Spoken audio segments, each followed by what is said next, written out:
formally start now. So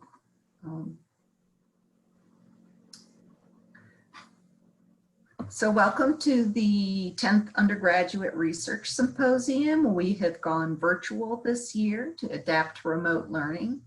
I'm Kathy Stroud, and I'm proud to moderate the 1:30 panel session, An Unexpected Creative Work. Jacy Berg will be our co-moderator and monitoring the chat.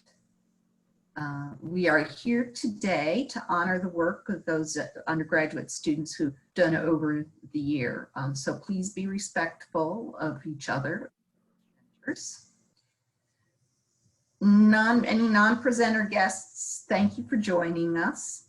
Please make sure you are muted with your video off during the duration of the session. Presenters, please remain muted unless you are presenting or responding to questions during the Q&A. The Q&A will happen at the end of the session once all presentations are complete. If you have questions to submit, you may do so in the session chat. Please do not write anything else in the chat, as it will cause a distraction during the presentation. I'll be keeping time. Presenters, I will give you a nudge verbally, interject a time call at 12 minutes, and you'll need to wrap up your presentation. And then we will direct questions and answers at the end of the presentations. And as Jacy said, it looks like the other presenter may not be able to make it. So we will start first with Aranza. Aranza, que is a senior pursuing a Bachelor of Arts degree in cinema studies, as well as a community organizer. She's presenting today on It Was a Miracle, How Salt of the Earth's Production Model Threatened the Hollywood Blacklist Existing Power Dynamics in Film Production and Labor Relations of the American Working Class. The movie Salt of the Earth in 1954 was the first and only film produced by the Independent Productions Corporation, which formed to organize Hollywood talent that was blacklisted during the 1950s. Her research reveals how this production model served as a strong challenge to the censorship of diverse political ideas of the time and as an alternative for individuals who wanted to make independent films. And I look forward to hearing more details. Aranza? Thank you so much for the introduction. I will begin sharing my screen now. Okay. So yes, hello, my name is Aranza Calles. I will be presenting on Salt of the Earth's production model. And Salt of the Earth is a film about poor Chicano miners who were organizing a strike for better living and working conditions. And it really is only a successful strike after the intersectional acknowledgement of the contributions of women, both on the front lines of the strike and through their support of domestic labor, which has to be acknowledged as legitimate actual labor in order for the strike to be successful at all. It is really a hopeful film about poor Chicano communities being able to organize labor in order to affect positive change. And it faced a lot of really dramatic repression. They were often shot at, they were harassed verbally and physically. A lot of their equipment was broken during filming. There is an interview from Rosa Revueltas, the lead of the film, about her experience in the production and about how she was deported during filming on questionable visa-related complaints, and then questioned about the political nature of the film and its ties to different political actors that they disagreed with, and also about how many of the miners' real homes during the filming were burned by the KKK in order to prevent the filming from happening. And personally, as a proud Chicana film scholar, this film is really noteworthy because a lot of positive representations of racial minorities from the 1950s. Well, they're very rare and few in between. And the fact that particularly this film's intersectional politics holds up still, and in many ways better than a lot of modern media examples, makes it really wonderful to research. And it's one that is both clouded in obscurity and controversy, paradoxically. And so research on it really does need to be made. And so some research questions that guided my research was, why was this film suppressed so dramatically? What was it about its content that made it so threatening to the status quo? And how was this film's production process able to support its completion even in the face of this horrible repression? So some historical background that we have to go over in order to discuss this topic is the Hollywood Blacklist, and this was an effort by major studios. I will admit, really con. This is an effort by major studios to ban filmmakers with leftist politics who were negatively implicated in trials conducted by the House of Un-American Activities Committee during the 1950s. The more historical background would be, on the Hollywood studio system. This was dominated by a few major studios where everything was produced in-house using labor from people under long-term contracts, and it had some remaining vertical integration from the 1940s still in effect in the 1950s. Decisions are all approved by studio committees, and vertical integration means that they own the means of production, distribution, and exhibition. This is a means of consolidating power for major studios. And so why was this a problem? The studio system was problematic. Studios were infamously anti-labor with many anti-union measures put in place, such as the actual formation of the Academy of Oscars fame, and there's more history of this in this Behind the Curtain of the Academy's Old Boys Club article from The Conversation. They were also infamously portraying women as helpless, immoral if sexual at all, and at the mercy of men's sexual harassment, mirroring real-life behavior by film executives, meaning they had a vested interest in these portrayals, and that's more history on that from the Me Too on the 1930 Silver Screen, The Conversation article. And so this production model came as an answer to that studio system and to the problems that these filmmakers saw in the studio system. It was blacklisted filmmakers Herbert Biberman, Paul Jarrico, and Adrian Scott that formed the Independent Productions Corporation as an alternative production model. They actually had many different films in the works. It was just a coincidence and a happenstance that Salt of the Earth was the first one made. But they also had another film in the works about anti-Black racism in the US that was meant for another famous blacklisted singer and actor of the time, Paul Robeson. And so some characteristics of the Independent Productions Corporation's production model are, one, it was meant to organize blacklisted talent excluded from their established filmmaking careers for their political conviction. The thought was that there is power in numbers. Together, they would mount a much more effective effort than if they just individually alone resign themselves to the thought that they could never work in their country of origin ever again.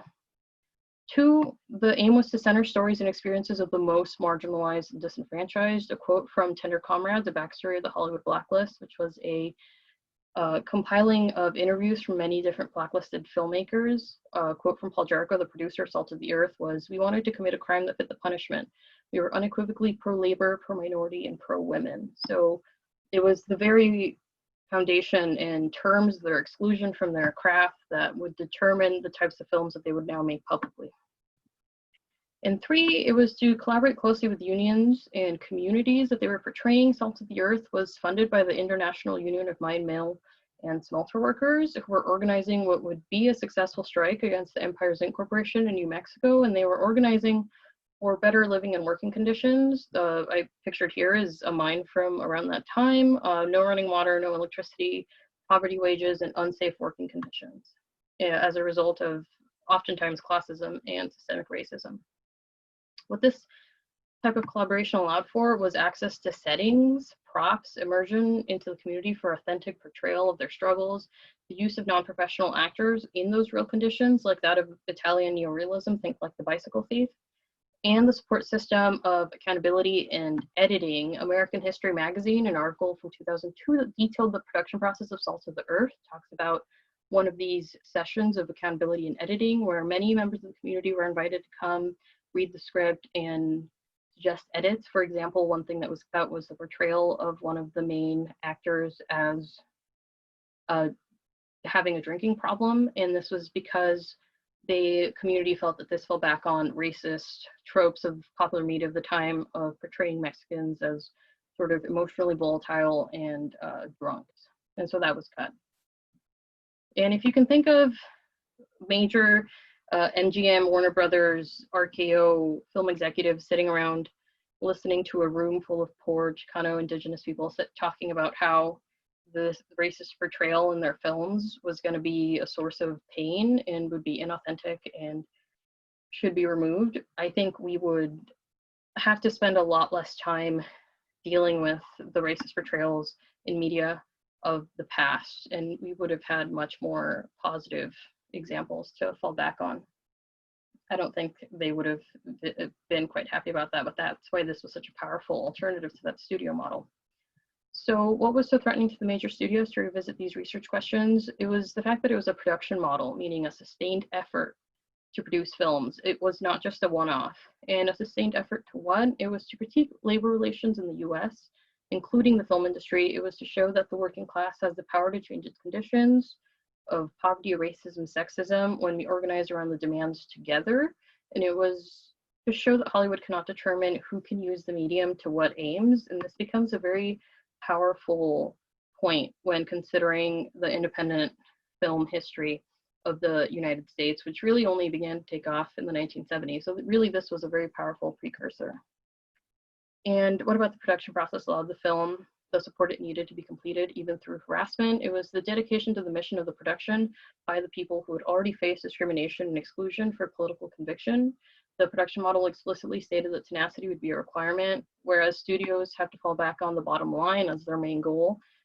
The goal for this production was to put forth positive messages about how we as people can come together to positively change our conditions.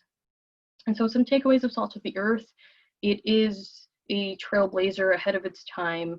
It showed the power of a production on a shoestring budget with great limitations when it has a strong central mission and people that are really passionate about that mission. It came again before this big boom of American independent film of the 70s, 80s to the lasting effect that it has now. And it's really quite a shame that we don't hear about it more, because it truly set a precedent for American independent cinema to even be possible at all. This model also allowed for powerful and lasting change. Revueltas and Jericho both talk in their interviews about how this is the one project that gets better as time goes on, that they get more and more proud of it the more that time goes on, and they see that it has lasting change. As we can see from this specific flyer, it's still being shown. It's not shown in major theaters. It wasn't shown in major theaters, but it's still being shown by small political organizations. That's how I came to know the film, was through a community organizing effort for a screening and a discussion. So it still has a very lasting effort, and it shows how these accountability measures are possible and good and better for film production. And it is also just a show of how a small group of people can challenge the major Hollywood studios and the systemic racism in US labor relations and living conditions to such a degree that it had to be stopped at all costs. It was really quite a powerful example of how organized labor can come together to show positive stories about working class, racial minorities, women, people of different genders, to change their conditions. And in film scholarship, I think it is really important to focus on the very media artifacts that have been suppressed, that have tried to be buried, and that took the most effort to be made to truly get to the heart of cinema as a powerful historical artifact and its power to express the actualities of a specific time. Especially now in the time of the essential worker during the pandemic, I think this film becomes even more essential to study and review and watch, because we see these essential workers who are organizing strikes now, like with Amazon and McDonald's workers, who are organizing for safer working conditions, better pay, PPE. A lot of medical staff workers still don't have proper protections. And so this film really shows how not only is the portrayal of these struggles possible, it is also possible to portray them authentically and it is imperative to do so, and it is in fact a life or death situation, such as it was for these very real miners under these unsafe working conditions. So thank you for listening to my presentation on Salt of the Earth as an alternative production model. These are some of the works that I use to cite my, that I cited in my research. Thanks.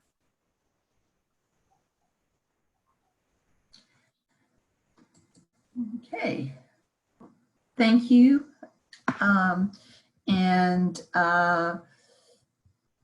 Since Marcella has not been able to join us, you don't need to see me. Start my video, there we go. We'll move on to question and answer. That was a very interesting talk. Jacy, do we have any questions in the chat? No questions in the chat, but I do have a question. I was a theater major myself, so I'm very interested in all of the Blacklist era of filmmaking in Hollywood, and with this production company being shut down so immediately after just one film being finished. You had mentioned that there were several other works in the can, and you mentioned one of them, but how far reaching were they, and how many different works did they have to become such a big threat to the Hollywood Juggernauts? That's a great question. In that same book, Tender Comrades, the interview with Paul Jarrico, they questioned him about this production company and about the scope of the project. And he said that at the beginning, during the production of Salt of the Earth, there were as many as 6 projects being developed. Another project that was being developed that I read about, of the 3 examples that were given, was one about the Red Scare, meaning that certain mothers would have children taken away from them. And so that was another film that was in the works, showing like the struggles of women and women who are politically aligned with the left and active in organizing in their struggles. Yeah, but sadly, we never got to see those films be made or be able to critique them in like a modern historical context.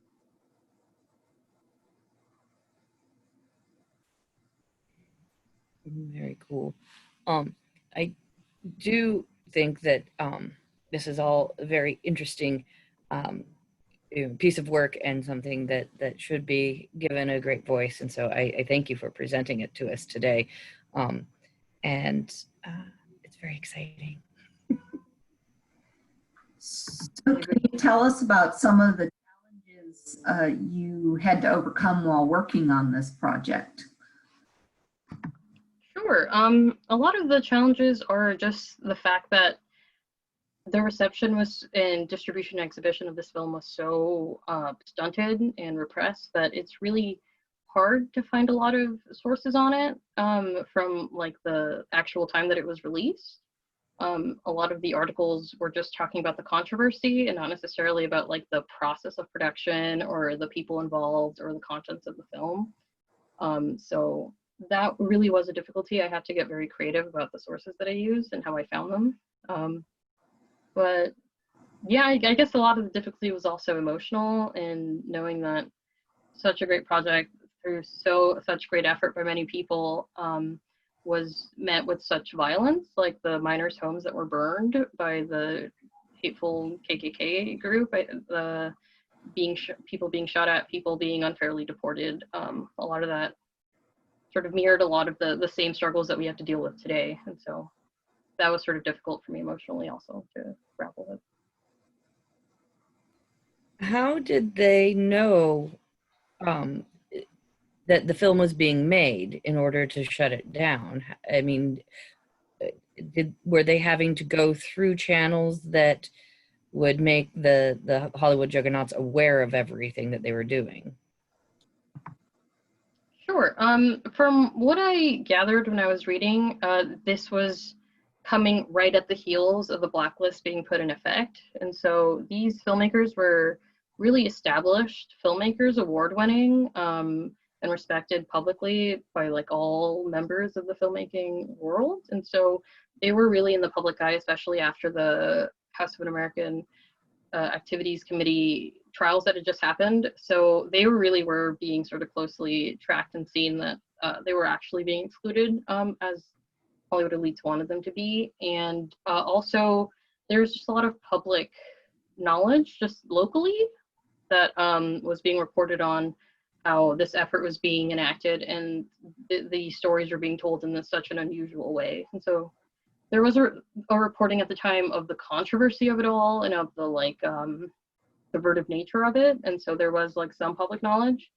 There must be other ways that this is being communicated that sadly I do not know about, but from what I gather, that's sort of like the reception that I got. It's such a tragedy.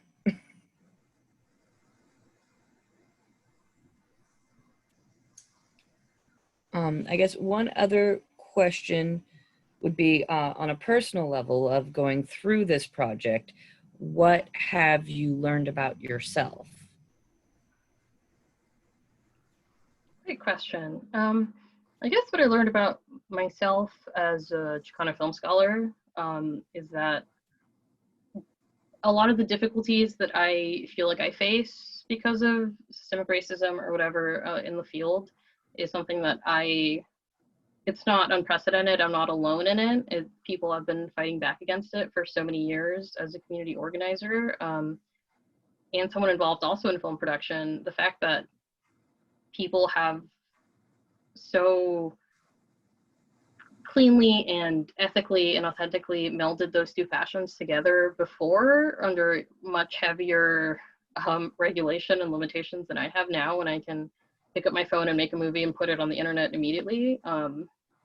Really, it shows me that there's like just so much history of hope and possibility that I just wasn't even aware of before the research. So it gave me a lot of hope for the future of filmmaking.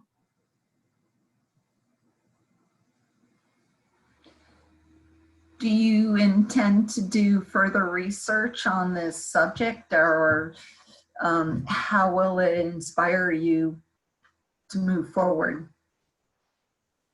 Sure, good question. Yeah, I think ever since my first time watching it, this is a film that I always come back to. It's a film that I always find any excuse to show people because a lot of people just haven't seen it. And with every viewing and everyone's new reception of it and their comments, I get something new that I hadn't even considered before. So this film is just ripe for just taking even more meaning from it. I think I'm always going to be fascinated by it. I think I hope there's more sources out there about the process and about the whole thing that sadly I've come into walls trying to get to. But yeah, I think it's always going to be something that I have at the forefront of my mind as a film scholar. Were you able to access personal archives of any of the people who were directly involved in making the film? No, I was not. I think that would be something that would be interesting to pursue. I'm sure there's a lot of materials that just are out there somewhere. Yeah, I wouldn't know where to start looking for them, but that'd be very interesting. For sure. I would be very interested in pursuing that. Would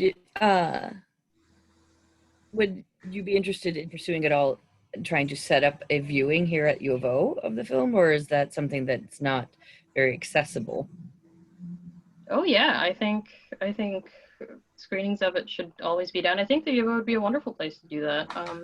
I know we have a ever-growing community of Indigenous and Latinx and Chicanx organizations and people on campus, and so I think now more than ever it would be a wonderful thing to show and see what everyone thinks about it.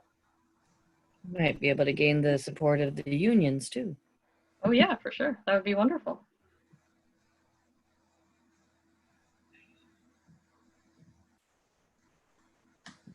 Okay, well, thank you very much. It was certainly interesting, and I'll have to track down a copy of the film and watch it.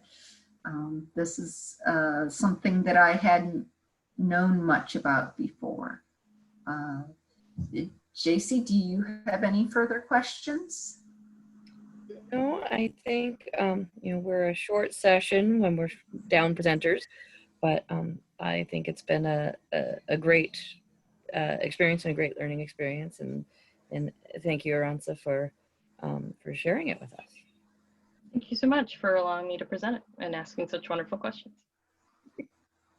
Well, thank you, and I hope you get a chance to enjoy some of the other sessions today now that, and we really appreciate your coming here. Thank you.